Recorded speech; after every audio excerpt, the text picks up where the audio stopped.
Beja, Convento de Nossa Senhora da Conceição, Museu Regional de Beja.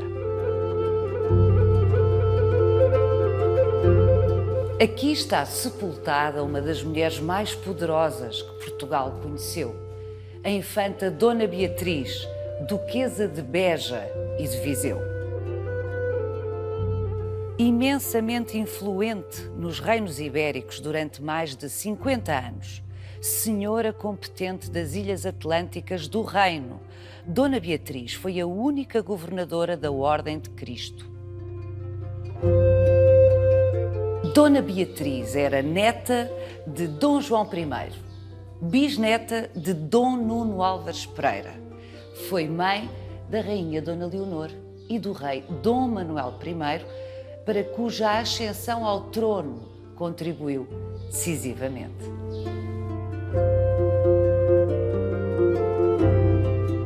Mais de 100 anos depois da morte de Dona Beatriz, foi também aqui, no Convento da Conceição, que Mariana Alcoforado se terá apaixonado por um oficial francês a quem dirigiu 5 cartas de amor.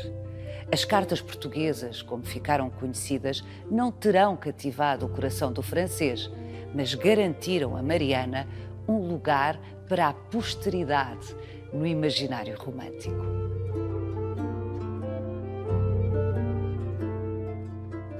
O Convento da Conceição foi mandado construir contíguo ao Palácio dos Infantes Dom Fernando e Dona Beatriz por volta de 1460.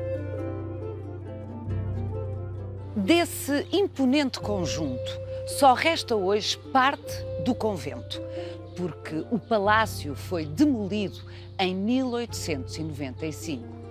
Mas apesar das tremendas vicissitudes por que passou, o convento exala até hoje a presença de figuras muito singulares da história de Portugal. Vai querer saber mais? Venha connosco nesta visita guiada.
Hermenegildo Fernandes.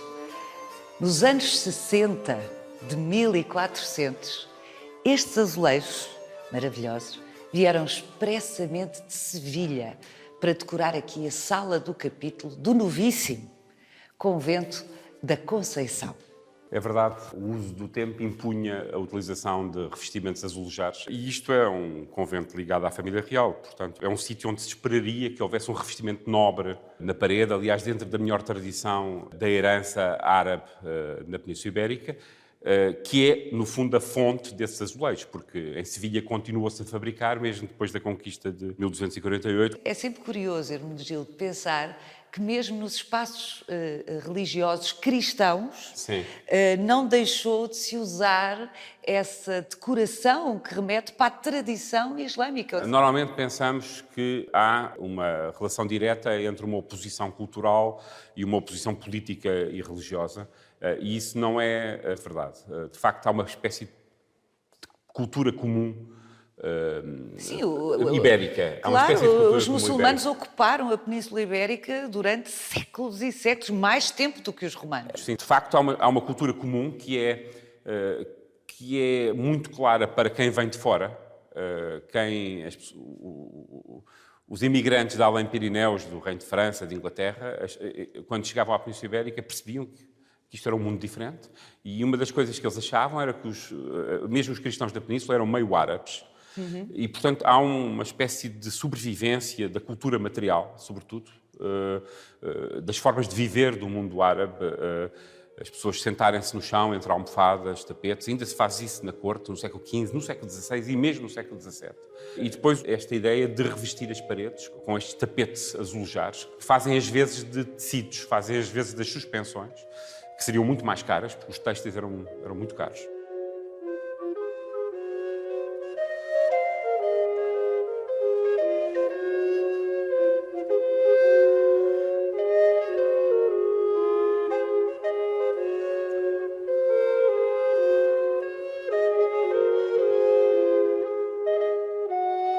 Estamos na sala do capítulo. É sempre um espaço nobre nos conventos e nos mosteiros. Para que é que servia exatamente a sala do capítulo? O cérebro do convento está aqui na sala do capítulo, porque é aqui que decorrem todas as reuniões presididas pela abadesa, que ocupava uma cadeira abacial. Todo o resto da sala estava preenchida por estes bancos e, portanto, a abadesa presidia e as freiras, professas, sentavam-se nestes bancos e era aqui que eram tomadas as decisões mais importantes da vida conventual.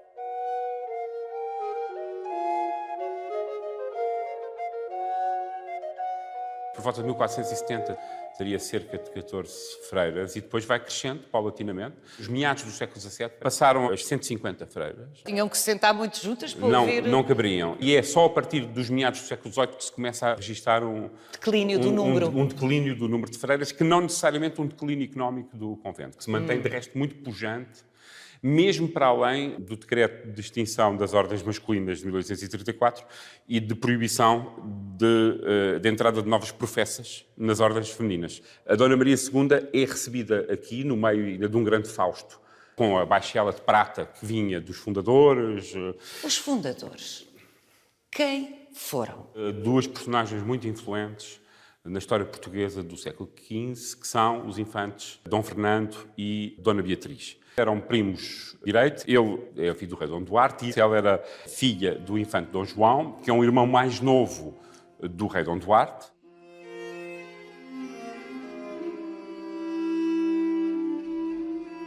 Em 1460, Dom Fernando herda todo o imenso património do infante Dom Henrique, que incluía também o senhorio das Ilhas Atlânticas, da Madeira, dos Açores, de ilhas em Cabo Verde. Portanto, a casa do Dom Fernando era a principal casa nobre portuguesa no século XV.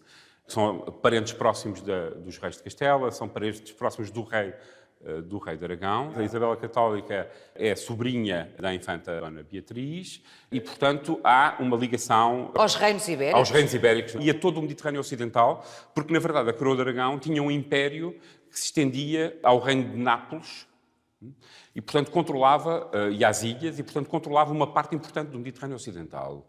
Portanto, é destas pessoas que estamos a falar. É pessoas que têm... Estamos num sítio muito preciso, mas estas pessoas têm uma mundividência e têm ligações familiares que lhes permitem abranger um espaço geográfico enorme e que corresponde a uma zona muito hegemónica da cristandade nesse período, porque então o Mediterrâneo ainda era muito mais rico do que a Europa do Norte.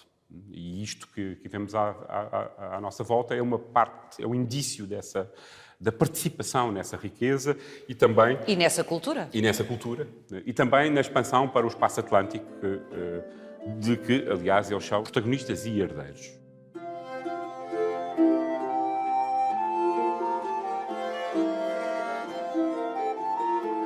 Segundo compreendo, este casal, Dom Fernando, os infantes, Dom Fernando e Dona Beatriz, século XV, são parentes de reis, de muitas maneiras, cunhados, primos, netos, e vêm a ser pais de uma rainha e de um rei. A rainha Dona Leonor e o rei Dom Manuel I.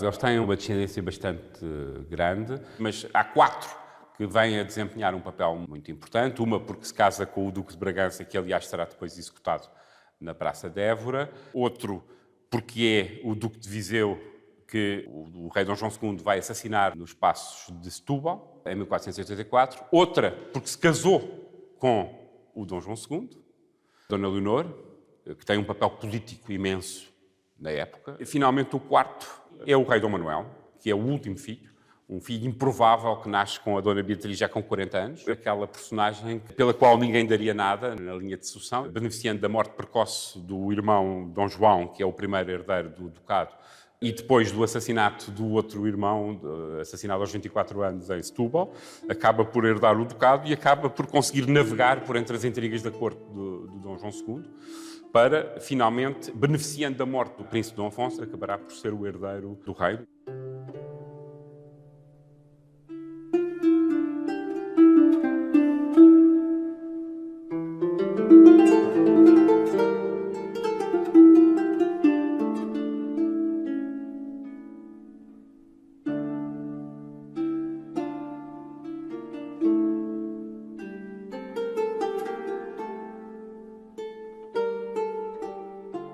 Isto faz-me lembrar as grelhas das varandas, das janelas do Alhambra, em Granada.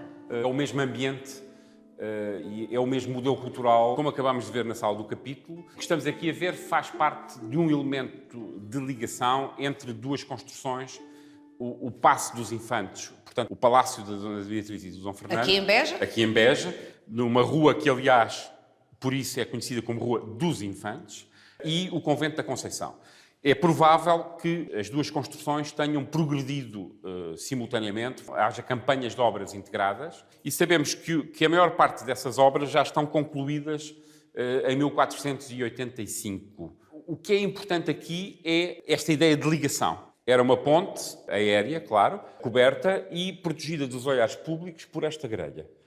E isso significava que os infantes e a sua comitiva podiam circular entre o palácio e o convento. E isso é muito importante porque, na verdade, nos mostra como se trata do mesmo universo social e do mesmo universo construído. Na verdade, trata-se de um complexo palácio-convento, um complexo que, de certa forma, antecipa outros complexos mais faustosos, como aquele que o Filipe II mandou construir no Escorial, que é também um complexo palácio-convento, ou como aquele que o Dom João V virá a mandar construir em Mafra, no século XVIII, que era também um palácio-convento.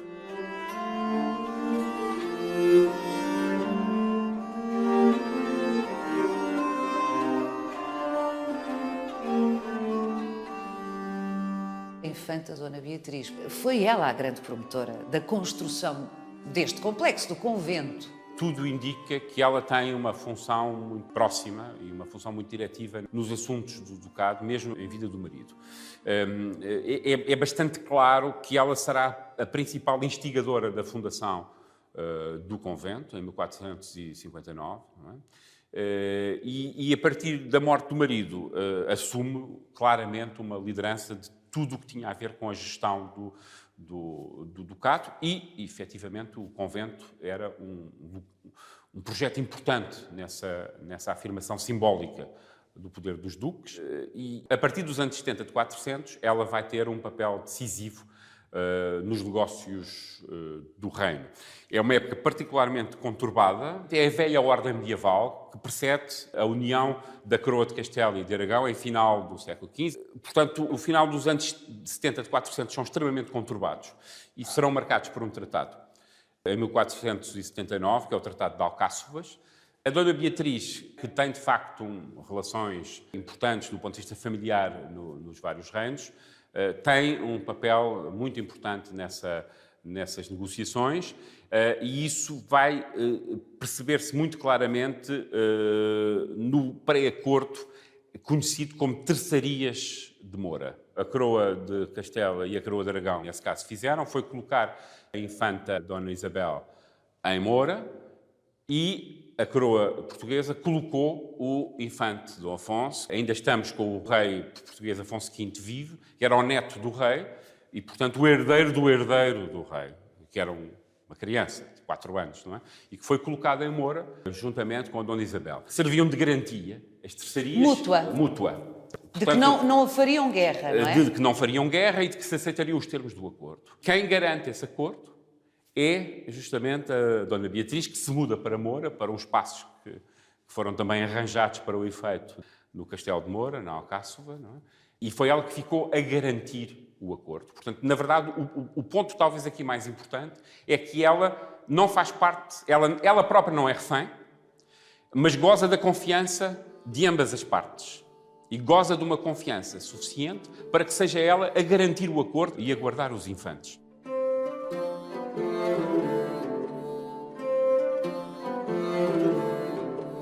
O que eu queria sublinhar é que a infanta Beatriz consegue navegar com uma espantosa habilidade política, garantindo a continuação da casa. Temos que ver que no caso da Casa de Bragança a casa não continuou, é depois refeita, e há um exílio e confisco de bens, etc. Não é? Ela consegue garantir a continuação... Que a sua casa continue. Que a sua casa continue.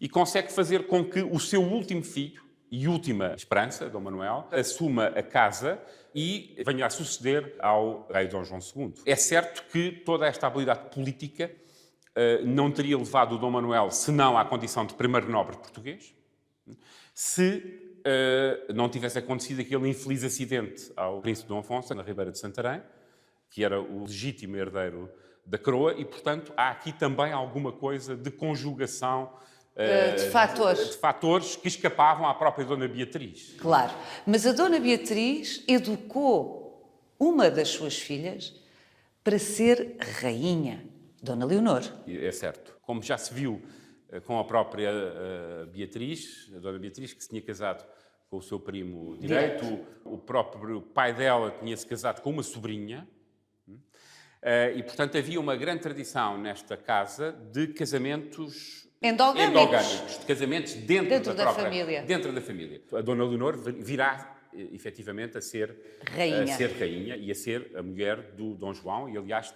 pode-se dizer, uma importância política tão grande como a mãe, é muito ativa. Tinha um bom exemplo em casa? Tinha um bom exemplo em casa, é verdade. De facto, é um conjunto de mulheres absolutamente notável na história portuguesa, com um grande protagonismo político.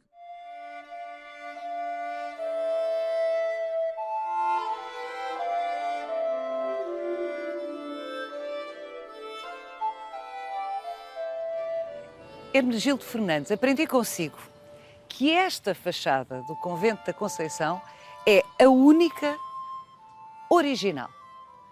É verdade, e é a única original e não é uma fachada qualquer, porque tem desde logo os brasões, os emblemas dos fundadores, do Dom Fernando e Dona Beatriz. E da Dona Beatriz, exatamente. Replicaram noutras fachadas que construíram o que viram aqui. Porquê? Porque quando morreu a última freira, em 1891, seguem-se anos de total reestruturação da cidade. É o momento em que se acredita no progresso nas avenidas e pedem a demolição para tornar mais espaçosa a cidade e, portanto, o que vão fazer, de facto, é desmantelar o complexo. Vão demolir o Paço dos Infantes, que se situava aqui nesta área, que ocupava a totalidade desta área. Aqui era o passadiço que estivemos a ver lá dentro. E vão demolir a sacristia, que ficava aqui nesta área, vão demolir os dormitórios, vão demolir o refeitório e vão recondicionar o espaço de acordo com estes preceitos. O que é interessante é que isto, do nosso ponto de vista, é um crime patrimonial. Sim, eu estou calada e estou a pensar, mas que barbaridade. Barbaridade total. É evidente que isto são avaliações a posteriori. O que é interessante é que eles não separam a salvaguarda patrimonial da destruição. Ou seja, muitas vezes as pessoas que determinam a destruição são também as pessoas que estão interessadas em salvar elementos. Partes. Alvenarias. É como se lhes interessasse não o todo, mas bocados do todo, partes. Que testemunhassem outros tempos, mas que não atrapalhassem a nova vida que se quer construir. E o que fizeram foi recuperar, por exemplo, do Paço dos Infantes, recuperaram parte das janelas, que adaptaram daquela fachada, que passou a ser a nova fachada do convento, adaptaram parte dessas janelas. Portanto, basicamente guardaram um núcleo central do convento. O que conservaram, efetivamente, foi o claustro, a sala do capítulo no claustro e a igreja onde já iremos vamos a seguir. E a preocupação central deles, claramente, é se os bens vão para Lisboa. Claramente o Museu das Janelas Verdes é o inimigo central. O Museu Nacional da Arte Antiga, que eles se referem sempre como Museu das Janelas Verdes.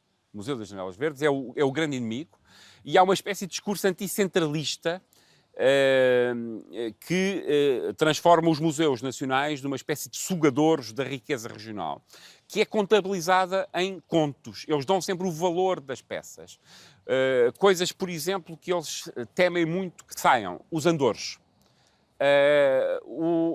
Coisas que não querem que saiam também. Uma cruz do infante Dom Fernando. Portanto, é esse género de coisas, esse género de bens móveis, de bens preciosos, que os obcecam. Eles estão concentrados no valor patrimonial, no valor, na riqueza, no preço dessas antiguidades, daquilo que poderiam valer em antiquário e também na sua função para a reconstrução de uma memória que não é através da preservação dos espaços, mas é através do princípio da musealização.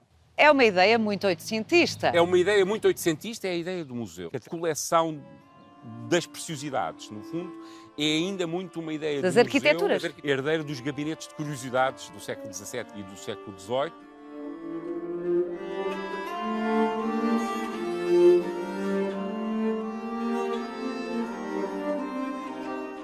Felizmente, Hermenegildo Fernandes, quando, em finais do século XIX, foi abatido grande parte deste complexo, a fotografia já existia. E, portanto, nós temos testemunhos indiscutíveis de como é que era a ocupação deste espaço anterior à sua destruição. É verdade, sabemos como a história da fotografia está, na segunda metade do século XIX, muito ligada aos começos de uma meditação sobre o património, quer em França, quer... E da sua documentação. E da sua documentação, exatamente, e da sua documentação.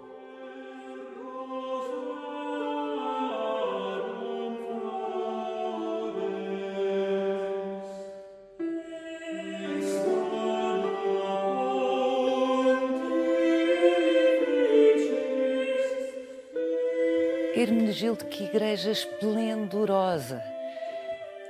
Para lá da Capela Mor, só este altar, bem, são inúmeros os casos, mas só este altar de incrustados é um dos maiores do país, se não o maior do país. Ainda bem que esta igreja escapou à destruição que se verificou no final do século XIX. De resto, todo o século XIX foi um século de destruição de património. E no caso, sobretudo dos conventos, a destruição é incomensurável. Sobreveio imediatamente à extinção das ordens, no caso dos conventos masculinos. Os conventos femininos duraram mais tempo e foram mais protegidos, mas os danos provocados pela desamortização, isto é, pela venda dos bens das ordens religiosas, pelo desmantelamento das bibliotecas, pelo desmantelamento dos arquivos. O Alexandre Herculano, o grande historiador português do século XIX, Alexandre Herculano, andou a recolher arquivos de corporações religiosas com uma carroça pelo país e, portanto, foi de facto o fim de uma época. Mas foi também, teve o seu quê de desmantelamento voluntário, ou seja, havia uma grande agressividade em relação às corporações, às ordens religiosas e ao que este mundo antigo representava e, no fundo, deitou-se fora muita coisa e perdeu-se muita coisa. Nós temos sempre a ideia de que a grande destruição do património religioso em Portugal aconteceu com a Primeira República. Não, mas isso é completamente falso. É uma ideia muito ideia corrente, falsa. Mas falsa, de facto. Politicamente, de facto, a Igreja tem uma grande crise durante a Primeira República. Há um momento dado na história da Primeira República de grande perseguição, em que nenhum bispo está na sede da sua diocese, mas a grande moça à Igreja é feita após 1834, no contexto do triunfo das ideias liberais e da implementação de um regime constitucional, que teve imensas virtudes, evidentemente. Provocaram-se danos muito significativos do património em instituições onde, no fundo, estava entesourada uma parte importante da riqueza e do património cultural desde o século XII. Não é? Neste caso do Convento da Conceição, como em muitos conventos femininos, praticamente até ao fim, pelo menos até meados do século XIX, a riqueza, pelo menos do edificado, não digo dos bens, mas do edificado do convento, permanecia intocada. E aquilo que temos aqui nesta igreja dá-nos uma ideia do que foi essa riqueza e, sobretudo, do que foram os séculos de investimento patrimonial e simbólico. Este era um dos variados conventos que existiam em Beja, mas era de longe o mais rico. A diferença é que este é um convento de clarissas ligado à Casa Real, a um segmento da Casa Real, à Casa Ducal de Beja Viseu, e isso acaba por repercutir no nível muito elevado social da maior parte das freiras que aqui estão, muitas delas no início ligadas a elementos próximos da Casa Ducal, e que depois vão absorvendo as elites regionais durante o século XVI e o século XVII. As principais famílias de Beja têm filhas neste convento. E isso corresponde também ao crescimento, evidentemente, do património do convento. O património do convento inicial é doado pelos infantes, e o convento recebe muitos bens após a morte da Dona Beatriz em 1506. Ela deixa em herança? Deixa muitos bens ao convento. De resto, quem seriam os herdeiros dela? O rei Dom Manuel, o rei Dom Manuel, a rainha Dona Leonor, e, portanto, não fazia muito sentido, deixa muitos bens ao convento, e vários membros associados à sua casa e à elite da cidade também deixam. O convento também reforça a sua posição na sequência de doações testamentárias e outras feitas a quando de surtos de peste, por exemplo, porque as pessoas esperam receber do convento a salvação. E, além disso, quando as freiras entram num convento, como aliás em todos, trazem um dote. E, portanto, esse dote... Como se fossem casar, que vão... E vão casar, porque efetivamente saem do mundo e casam-se com Cristo. A ideia é essa, casam-se com Cristo e trazem um dote como se fossem casar.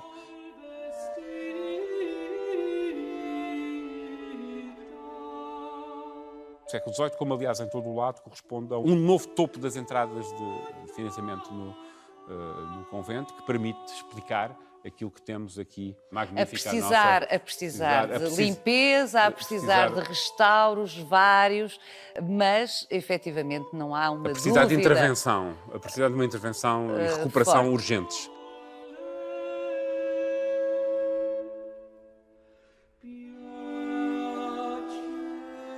As meninas ricas que ingressavam no convento da Conceição mantinham exatamente os hábitos que tinham antes de entrarem no convento, sendo que não podiam sair. E havia um parlatório cuja funcionalidade conhecemos bem, porque praticamente todos os contratos de gestão das terras, etc., eram feitos com a presença do notário e das pessoas que iam lá tomar as terras de foro, não é? E que interagiam com a abadesa ou com quem através de grades. Através de grades. Mas os contratos faziam-se, não é? E portanto, as pessoas comunicavam através dessa interface que era a grade, e por onde passavam também, eventualmente, muitos dos doces conventuais que eram feitos aqui no interior do convento. A literatura feminina cultivada dos conventos no século XVII e XVIII poderá ser posta à par da doçaria, não é? Portanto, há uma atmosfera requintada, sofisticada no interior, que pode passar para fora do convento.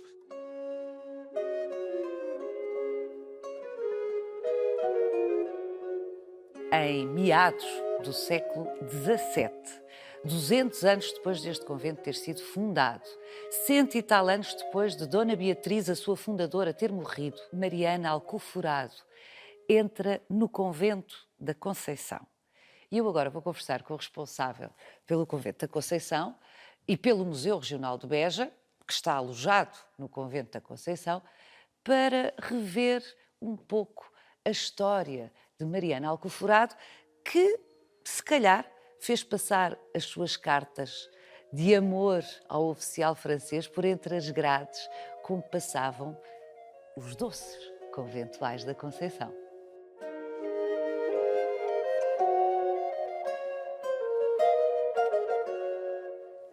Francisco Paixão, que idade tinha Mariana Alcoforado quando entrou, e isso é um dado histórico indiscutível, no convento da Conceição? Tinha 11 anos de idade. Coitadinha, não escolheu. Não escolheu, visivelmente. Não escolheu. Era hábito na altura, as filhas segundas das famílias nobres da cidade entrarem para os conventos. Tinha a ver com a política da época, familiar, social, etc., para não desmembrar também a fortuna da família, e por aqui ficavam até à idade da sua morte. Não podemos esquecer que o convento era de clarissas de clausura, da Ordem de Santa Clara, portanto nunca mais iriam sair daqui. E viveu muito. A Mariana morreu com 83 anos de idade. O próprio pai mandou aqui fazer aposentos para a sua filha ficar. Mais tarde, não foi só a Mariana que entrou, foi também a sua irmã, Catarina, que sabemos que professou em 1660 e morreu cedo, em 1664. e depois com a morte da mãe de Mariana Alcoforado, entra também a mais pequenina, com 3 anos de idade, a 3 peregrina. anos? 3 anos de idade, a peregrina, e que foi criada por Mariana Alcoforado na casa que era dela, porque o pai tinha mandado construir aqui dentro do próprio convento. Ela viveu com o luxo da sua condição social, uma filha da nobreza. Portanto, dependências particulares dentro do convento. Dependente não só de Mariana, mas também das outras E muitas vezes famílias. traziam as criadas. Traziam criadas, tinham escravas, tinham toda uma série de serviçais.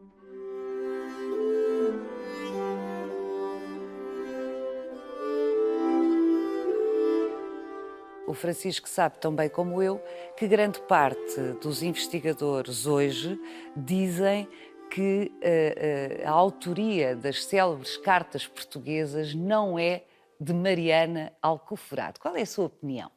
A minha opinião é que foi Mariana Alcoforado que escreveu as cartas. Poderão ter sido retocadas em algum momento por algum escritor, algum livreiro, algum editor. Algum tradutor? Tradutor, porque o grande enigma está em que as cartas originais nunca apareceram. Há, sim, uma primeira edição das cartas, ainda em vida da freira. A primeira edição das cartas, com privilégio do rei, por Claude Barbin, foi em 1669. Portanto, ainda Mariana era viva e Mas vivíssima. foi uma edição em França. Em França e em francês. Não se sabia e não se relacionava à época aquelas cartas com a Mariana Alcoforado do Convento da Conceição. Só em 1810, portanto, nos princípios do século XIX, num artigo do jornal francês L'Empire, de Paris, por Boissard, o erudito, é que se faz a relação, pela primeira vez, das cartas que foram traduzidas desde o século XVII com a Soror Mariana do Convento da Conceição, de Beja. Então o que é que o faz crer, com tanta convicção, que quem escreveu as cartas foi mesmo Soror Mariana Alcoforado? Pela própria leitura das cartas, porque ela faz-nos uma descrição tão pormenorizada dos espaços do convento, dos sítios, das capelas, do nome das freiras, do nome das abadesas, das colegas. E como é que alguém em França, eventualmente, poderá ter escrito umas cartas com tanto rigor descritivo do próprio espaço, do conventual... Sem cá nunca ter entrado? Sem cá nunca ter entrado. Além disso, o cavaleiro francês, Noël Bouton, capitão de cavalos, sob as ordens de Schomberg, estava cá no contexto das guerras da Restauração. O Noël Bouton era amigo de Baltasar Alcoforado, irmão de Mariana Alcoforado e também oficial do exército português. À época era comum das janelas, mesmo sem clausura, falarem com familiares e amigos, e foi isso que supomos que aconteceu. Falou pela primeira vez com o cavaleiro, Noël Bouton, mais tarde Marquês de Chamilly, e apaixonadíssima, segundo elas nos diz nas cartas, essa paixão foi uma paixão consumada. Então como é que foi? Ela não podia sair, ele não podia entrar? Ele entrou, não sabemos como, mas ele entrou com o conluio de alguma freira, de alguma abadesa, a pular os muros, uma porta deixada ou a casa aberta, não sabemos. Mas sim, segundo elas nos conta nas cartas, ela consumou essa paixão. E é quando ele regressa, segundo a história, exatamente, é quando o oficial francês regressa à França, que Mariana Alcoforado lhe escreve as célebres cartas. As célebres cartas que lhe envia através de um tenente, há criadas que lhe levam as cartas, e lhe envia através de um tenente também amigo dele e colega do exército francês. Bom, Francisco, talvez ainda surjam documentos que nos esclareçam sobre a veracidade da autoria das cartas. Francisco, estas duas peças de ourivesaria que são espetaculares, ainda que uma está restaurada e a outra não está, portanto ficará assim aquela quando for restaurada como esta. Vai estar brevemente, esperemos. Esperemos. Representam também outro aspecto da vida aqui no Convento da Conceição que é muito curioso. É um aspecto interessantíssimo porque é também um dos motivos da grande riqueza deste convento. Elas subdividiam-se aqui em dois grupos rivais, que eram as que adoravam São João Batista e as que adoravam São João Evangelista. Então dividiam-se, e era mesmo o partido das Batistas e o partido das Evangelistas. Extraordinário. E então cada uma mandava fazer obras em devoção ao seu santo de preferência, o Evangelista ou o Batista, o que se passa aqui com os Andores. o Andor de São João Batista e o Andor de São João Evangelista. Rivalidade essa, que através dos andores passava também para a cidade. Quando no dia da procissão do Santíssimo, dia do Corpo de Deus, os andores saíam para a cidade, elas ficariam expectantes qual teria sido o andor mais garboso, mais elogiado pela população de Beja. Pela população. Portanto, era mesmo uma rivalidade. Eram dois clubes, não é? Era dois clubes, sim.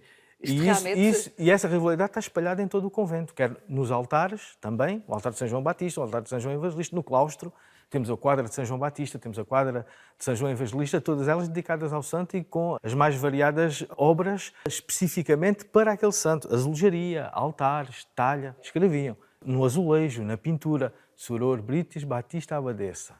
Fez esta obra. Batista Abadessa fez esta obra. Ou então, quando não dizia que era, aparecia a simbologia. Muitas das vezes havia de facto relatos nos corredores, nos claustros do convento, das zangas que elas tinham, que eram muitas das vezes resolvidas na sala capitular. Como sabe, a sala capitular também funcionava como uma espécie de tribunal de freiras, onde elas ali resolviam aqueles problemas também do dia a dia, até os castigos.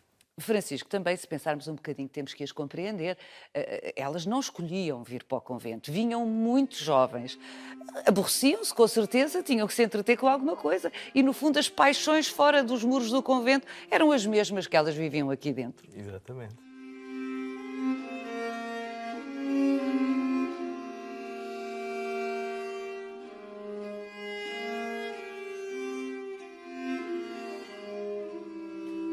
Caminhar pelo convento da Conceição é caminhar por entre muitos testemunhos de muitos tempos históricos.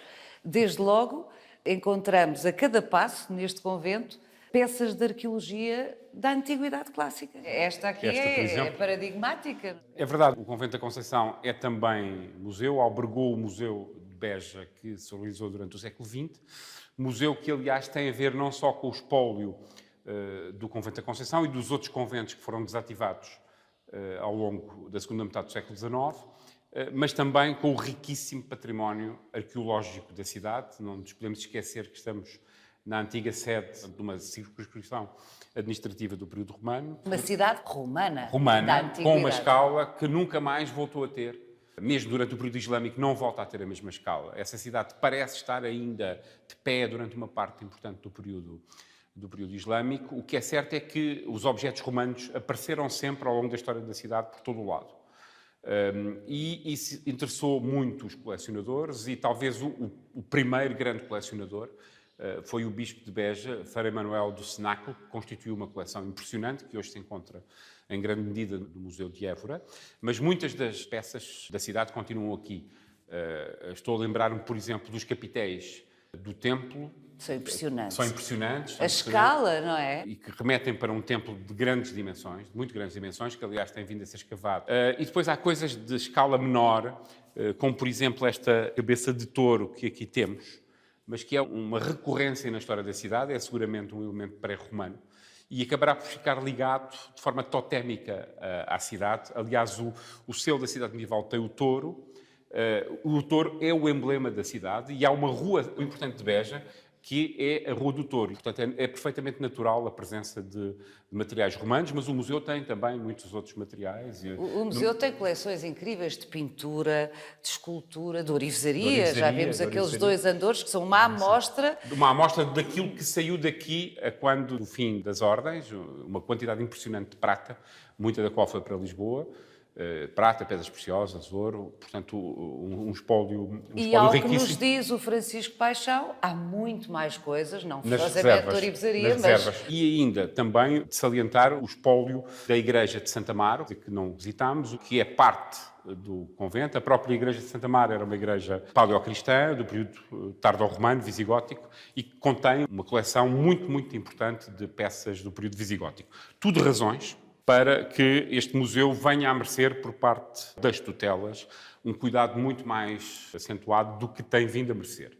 É um museu que tem um enorme potencial de leitura para a história da região, mas também para a história nacional, como vimos, e nesse sentido parece-me que necessita, muito urgentemente, de uma forte intervenção por parte dos poderes públicos para salvar o edifício, que é o próprio museu, e para salvar o espólio que se encontra no seu interior.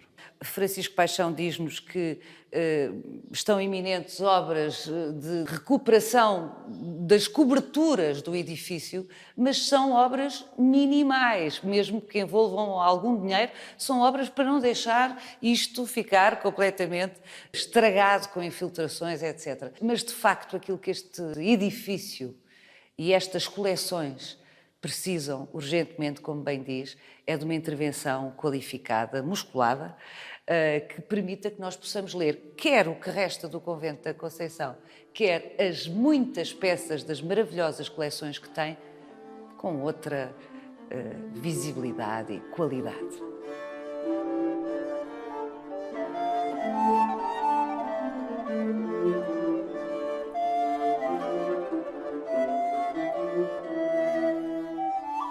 Siga-nos no nosso sítio e na nossa página de Facebook, onde encontra este e os outros episódios do Visita Guiada.